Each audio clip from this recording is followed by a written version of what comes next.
आप लोगों का आज के यूनानी भूगोल वेत्ताओं में लेक्चर दूसरा है। अब आप देखेंगे लेक्चर 2 में पहले दिन हम आप लोगों को बताए थे कि यूनानी भूगोल वेत्ताओं का योगदान, तो उसमें से 6 यूनानी भूगोल वेत्ता रह गए थे, तो दूसरे लेक्चर हम आप लोगों को बताने जा रहे हैं। तो इसमें देखिएगा पहला है आपका इसमें पोसिडोनियस।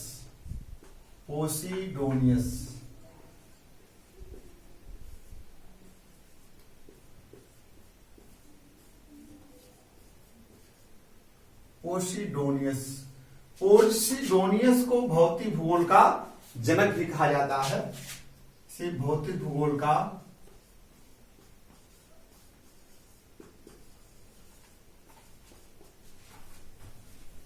पोसिडोनियस को भौतिक भूगोल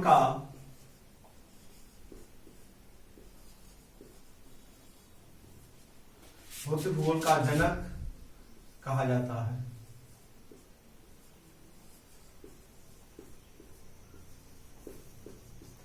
इनकी एक प्रमुख पुस्तक है द ओशियन।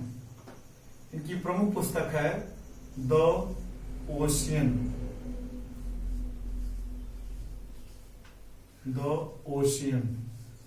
महासागर जिसे कहते हैं। इनकी एक प्रमुख पुस्तक है द ओशियन, महासागर पुस्तक है। अब इन्होंने पोसिडोनियस को भौतिक भूगोल का जनक कहा जाता है और इनकी एक प्रमुख पुस्तक है द ओशियन, जिसे महासागर है हिंदी में कहा जाता है। इस पुस्तक में इन्होंने लिखा है कि पृथ्वी पर जो ज्वार आते हैं किस दिन, इन्होंने पोसिडोनियस ने ही सर्वप्रथम बताया था कि ज्वार किस दिन सर्वाधिक ऊंचे होते हैं, किस दिन सभी आता है, ज्यादा आता है।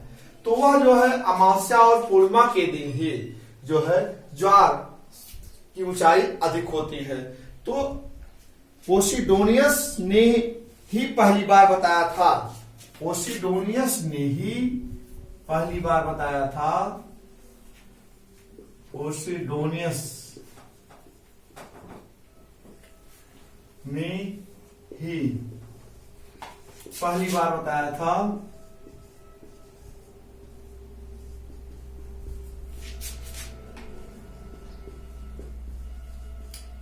बताया था कि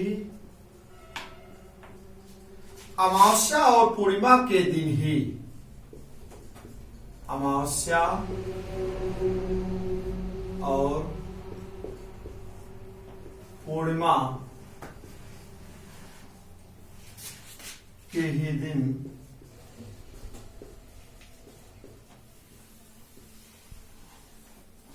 ज्वार, देखिए इसको याद रखिएगा, परीक्षाओं में अक्सर पूछा जाता है कि ज्वार की ऊंचाई जो होती है, मतलब अमावस्या और पूर्णिमा के ही दिन ज्वार की ऊंचाई अधिक होती है।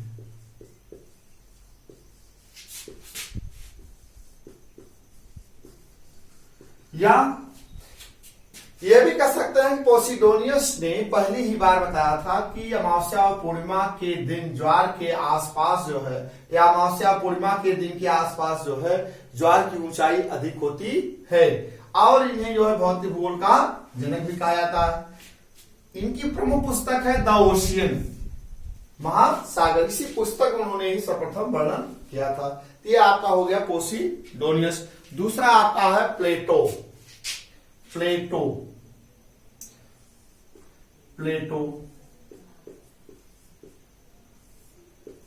प्लेटो यूनान काल का ये पहला भूगोल वेत्ता है जिसने सर्वप्रथम मानव भूगोल की आधारशिला रखी थी। देखिए मानव भूगोल की आधारशिला सर्वप्रथम किसने रखा था? प्लेटो ने रखा था। मानव भूगोल की आधारशिला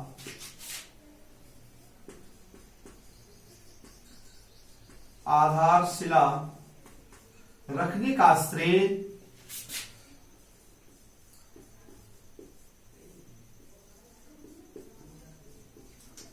का श्रेय प्लेटो को जाता है। प्लेटो की देन है, प्लेटो की ही देन है। अब आप देख लीजिए कि प्लेटो जो था मानव भूगोल की आधारशिला सर्वप्रथम रखी, यह इसी की ही देन है।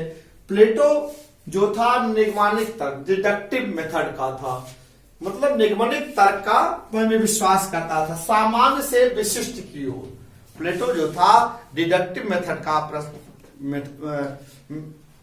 डिडक्टिव मेथड के प्रस्तावक था। इसने सामान्य से विशिष्ट की ओर इसका ज्ञान के विस्तार को बताया था। तो भूगोल में सामान्य से विशिष्ट की ओर ज्ञान कराने का श्रेय जो है, या यह भी कहा जा सकता है कि भूगोल में निगमनक या डिडक्टिव मेथड का प्रयोग लाने का श्रेय जो है, या सामान्य से विशिष्ट की ओर ले आने का श्रेय जो है, वह प्लेटो का जाता है। निगमनिक तर्क जिसे कहा जाता है, या निगमनिक विधि, निगमनिक तर्क या डिडक्टिव मेथड जिसे कहते हैं, तो या सामान्य से विशिष्ट की ओर, सामान्य से विशिष्ट की ओर, सामान्य से विशिष्ट की ओर।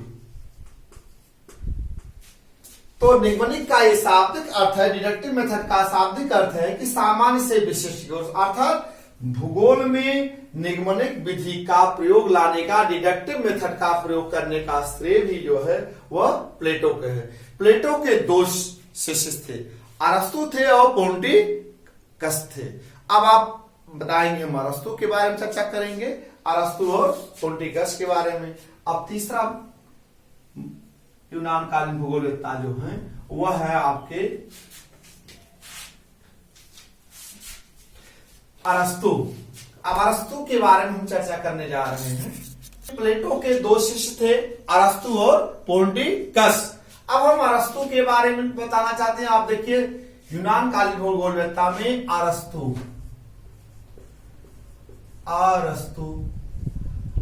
एक ऐसा जागरफर था यूनान काल का, जिसने सर्वप्रथम ये बताया कि पृथ्वी पर भिन्न भिन्न भार की वस्तुएं एक समान गति से गिरती हैं। अर्थात उसने गुरुत्वाकर्षण शक्ति की ओर भी संकेत किया था कि पृथ्वी पर कोई गुरुत्वाकर्षण ऐसी शक्ति है। लेकिन गुरुत्वाकर्षण शब्द का नामकरण नहीं रखा था इसने, लेकिन लोगों का ध्यान इधर दे दिया कि पृथ्वी पर भिन्न भिन्न भार की वस्तुएं एक समान गति से गिरती हैं, या पृथ्वी सबको एक तरफ अपनी ओर आकर्षित कर लेती है।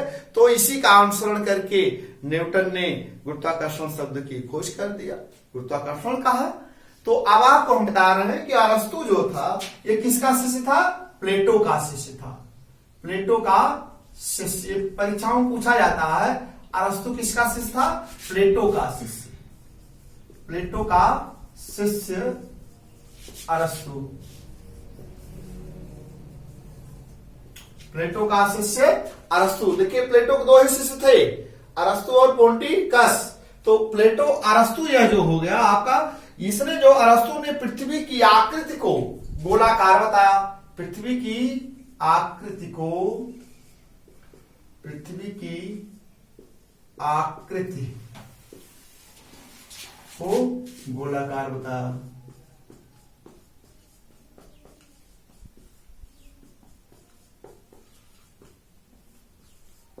अब आप एक चीज ध्यान दीजिएगा कि यूनान कालीन भूगोलवेत्ता में पाइथागोरस ने सर्वप्रथम बताया था कि पृथ्वी की आकृति गोलाकार है। इसके बाद अरस्तु ने बताया। ये क्रम में परीक्षाओं में पूछा जाता है कि सर्वप्रथम पृथ्वी की आकृति गोलाकार किसने बताया?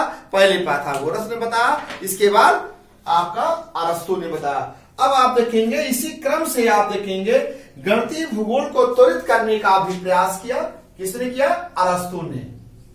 भूगोल में गणितीय भूगोल को त्वरित करने का प्रयास किया।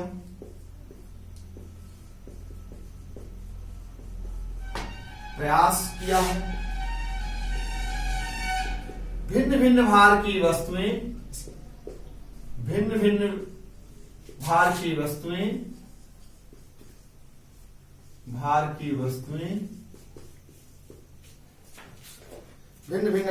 वस्तुएं पृथ्वी पर एक समान गति से गिरती हैं। एक समान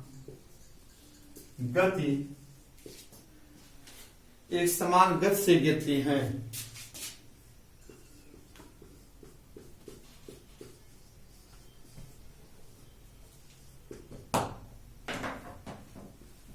भिन्न भिन्न भार की वस्तुएं पृथ्वी पर एक समान गति से गिरती हैं। यह कथन जो है अरस्तु का, इसी कथन पर न्यूटन ने रिसर्च भी किया था। उनका ध्यान गया था कि पृथ्वी पर कौन सी ऐसी शक्ति है जो कि सभी वस्तुओं को अपनी तरफ एक समान गति से खींच लेती है। तो इन्होंने गुरुत्वाकर्षण शक्ति की ओर भी संकेत कर दिया था अरस्तु ने पहले ही।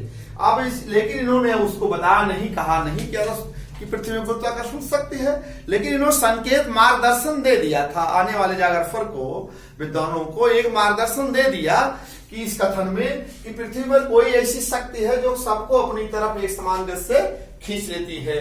तो इस तरह से आप देखेंगे अरस्तु की भूगोल में जो रुचि थी, और इन्होंने राजनीतिक एवं ऐतिहासिक, अरस्तु को राजनीतिक भी कहा जाता है। अरस्तु जो था राजनीतिक भूगोल और ऐतिहासिक भूगोल की भी आधारशिला रखी। देखिए भूगोल में राजनैतिक भूगोल, राजनैतिक भूगोल एवं ऐतिहासिक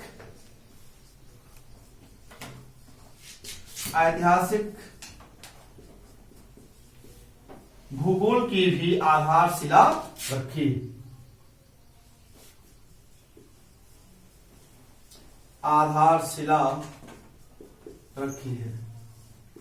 रखी थी। अब देखिए इसी तरह से जो है आपका क्रम से आप जान लीजिए। अब देखिए इनकी पुस्तक, अरस्तु की जो रुचि थी वो भौतिक भूगोल में रुचि थी।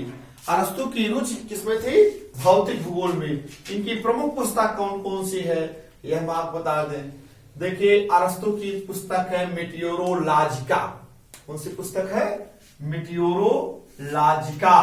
और एक है ब्रह्मांड वर्णन, ट्रीटिस इन द हेवंस। इनकी अरस्तु की प्रमुख पुस्तक है। अब आप देख लीजिए मीटियोरोलॉजिका पहली पुस्तक है अरस्तु की। कौन सी पुस्तक? पहले है मीटियोरोलॉजिका। मीटियोरोलॉजिका।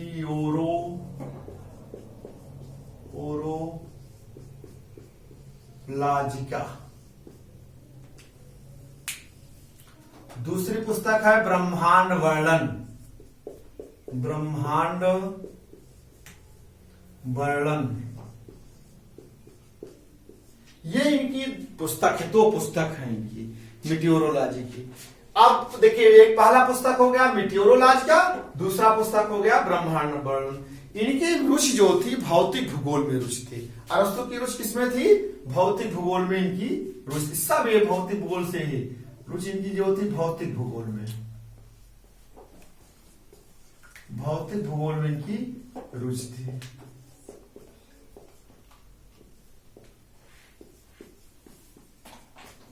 ये परीक्षाओं में पूछा जाता है कि अरस्तु की रुचि किसमें थी?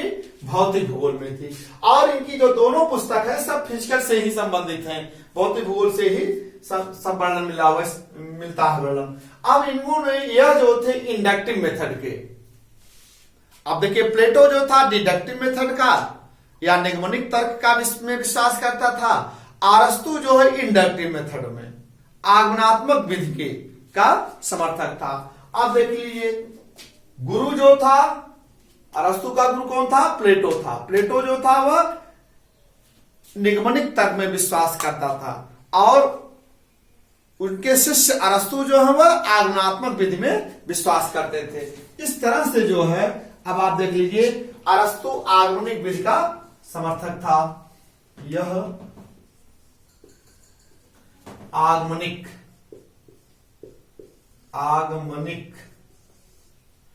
इंडक्टिव जिसे कहते हैं आगमनिक विधि में, इंडक्टिव मेथड आगमनिक विधि में विश्वास करता था।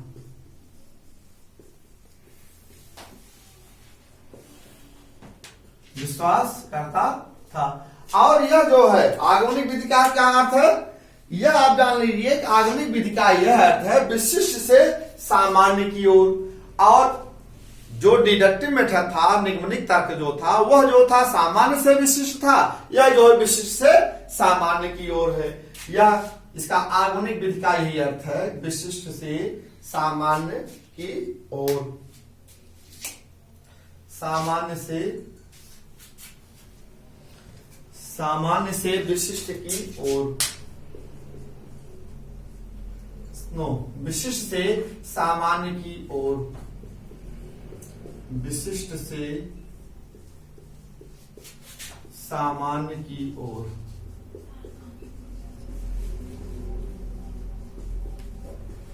तो यह जो है आपका अरस्तु का हो गया। प्लेटो के दो शिष्य थे, आपका अरस्तु और क्या नाम है, पोंटिकस। अब हम आपको बताएंगे अरस्तु के शिष्य कौन थे, थियोफ्रेस्टस। अरस्तु के शिष्य कौन थे, थियोफ्रेस्टस। थियोफ्रेस्टस जो है अरस्तु का शिष्य था। क्रम से याद रखिएगा, प्लेटो का शिष्य अरस्तु, अरस्तु का शिष्य थियोफ्रेस्टस। थियोफ्रेस्टस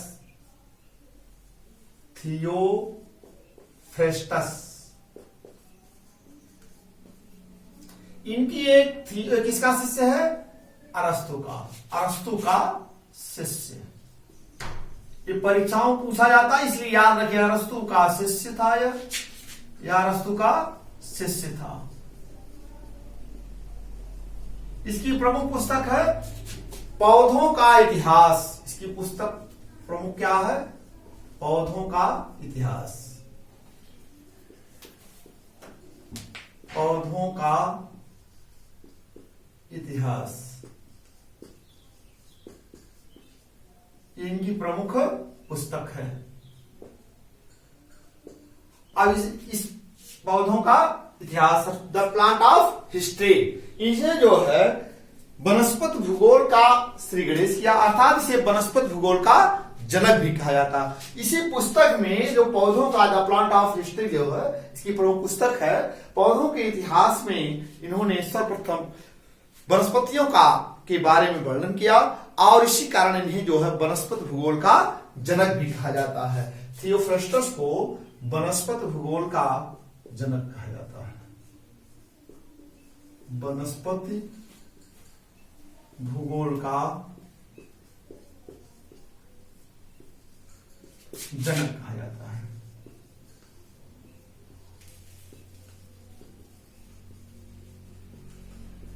याद हो गया, क्या हो गया, थियोफ्रेस्टस। तो याद रखिए, क्रम सब याद रखिएगा, परीक्षाओं में अक्सर पूछा जाता है कि थियोफ्रेस्टस किसका शिष्य था। अब हम आपको बता दें हिपार्कस। अगले विद्वान यूनानी भूगोलविदता का नाम है हिपार्कस।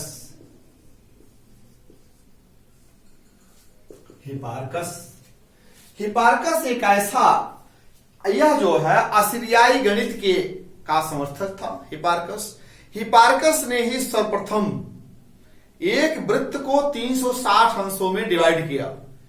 हिपार्कस ने ही एक वृत्त में कितने अंश का कोण होता है, 360 अंश का कोण होता है। यह इसको डिवाइड करने का, इसको बांटने का, विभाजित करने का श्रेय जो है यह हिपार्कस को जाता है। हिपार्कस ने ही सर्वप्रथम पृथ्वी को 360 अंशों में डिवाइड किया है। परीक्षाओं को पूछा जाता है, इसलिए याद रखिएगा, पृथ्वी को या एक वृत्त में कितने अंश का कोण होता है, वह 360 अंश का कोण होता है। उसको डिवाइड करने का श्रेय किसको है, हिपार्कस को है।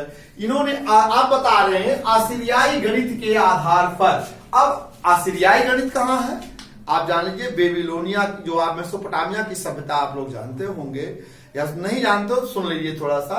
वहां पर मेसोपोटामिया की सभ्यता जो है दजला और फरात नदियों के बीच में, जिसे हम दोआब कहते हैं, वहां इराक में उसे मेसोपोटामिया कहा जाता है। दो नदियों के बीच के जो भूभाग होते हैं, इराक में उसको मेसोपोटामिया के नाम से जाना जाता था, और आज वर्तमान समय में उसे दोआब के नाम से जाना जाता है। वहीं पर ये विश्व की सबसे प्राचीनतम सभ्यताएं हैं। वहीं पर असीरियन सभ्यता है, बेबीलोनियन सभ्यता है, सुमेरियन सभ्यता है, कैलिडोनियन सभ्यता है। तो वहां पर असीरियाई गणित तो मेसोपोटामिया में ही गणित और चित्रात्मक तमाम कीलाकार लिपियां जो हैं, इनका चित्रात्मक लिपि जो आविष्कार हुआ है, ये मेसोपोटामिया की ही देन है। गणित की भी जो श्रेय हुआ है वहीं से, मेसोपोटामिया से ही है। तो हिपार्कस ने असीरियाई गणित, मतलब मेसोपोटामिया की सभ्यता के जो असीरियाई सभ्यता थी, उस गणित का अनुसरण करके इन्होंने हिपार्कस ने पृथ्वी को 360 अंशों में डिवाइड कर दिया। तो असीरियाई गणित के आधार पर लिख दे रहा हूं, असीरियाई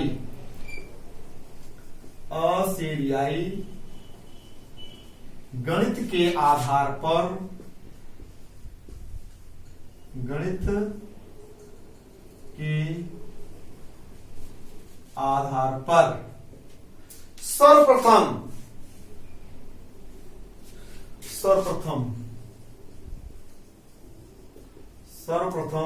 वृत्त को 360 अंशों में विभाजित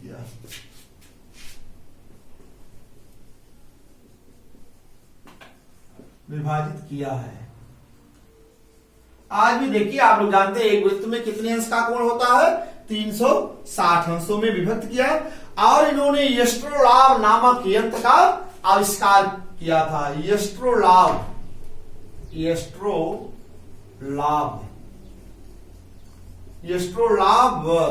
नामक यंत्र का आविष्कार किया था।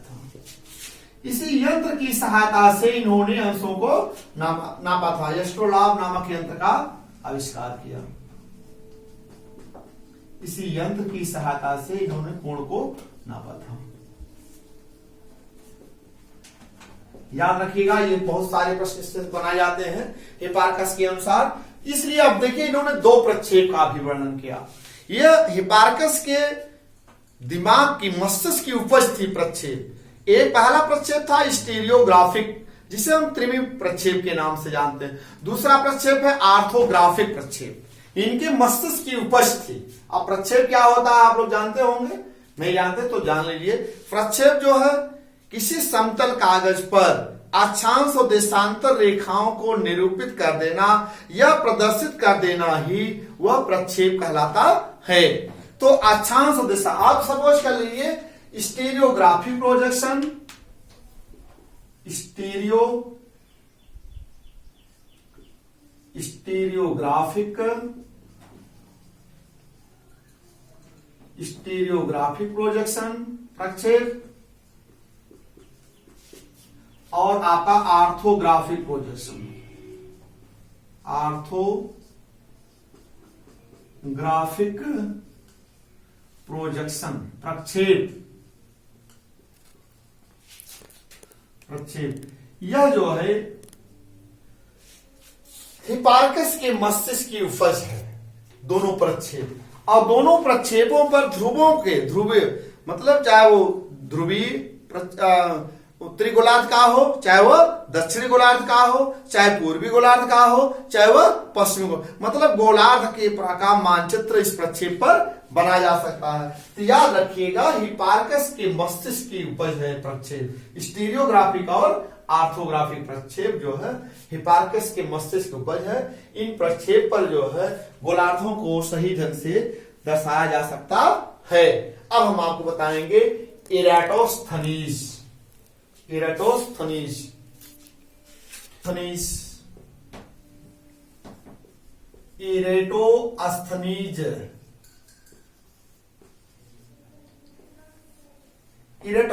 एक को वैज्ञानिक भूगोल का जनक कहा जाता है। इसने क्यों इसे वैज्ञानिक भूगोल का जनक कहा जाता है?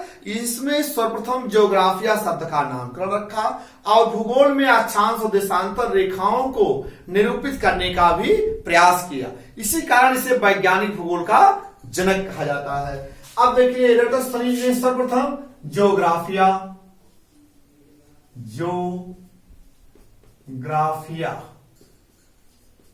शब्द का नामकरण रखा। अब आप जानते हैं जो का क्या अर्थ होता है? पृथ्वी। जो का अर्थ है पृथ्वी। ग्राफिक क्या अर्थ है? वर्णन करना, ग्राफी का अर्थ है वर्णन करना। तो ज्योग्राफी शब्द का नामकरण रखने का सर्वप्रथम किसने किया था? इराटोस्थनीज ने। अब इसी का पृथ्वी का वर्णन करना ही भूगोल है। पृथ्वी का वर्णन करना क्या है? भूगोल है।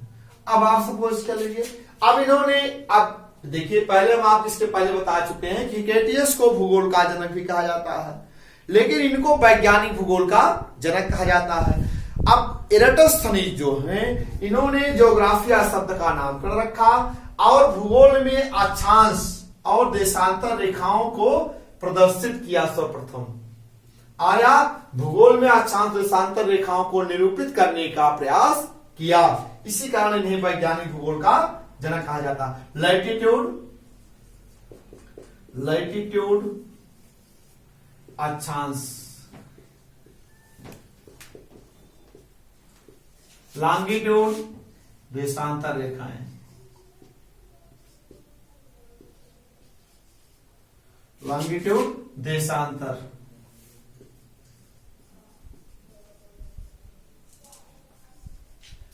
लैटिट्यूड और लॉन्गिट्यूड रेखाओं को निरूपित किया।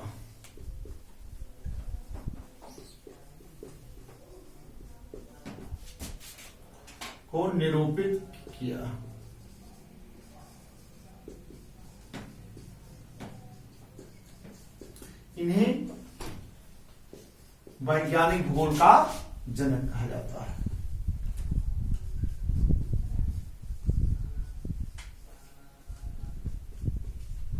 इन्हें वैज्ञानिक भूगोल का जनक कहा जाता है।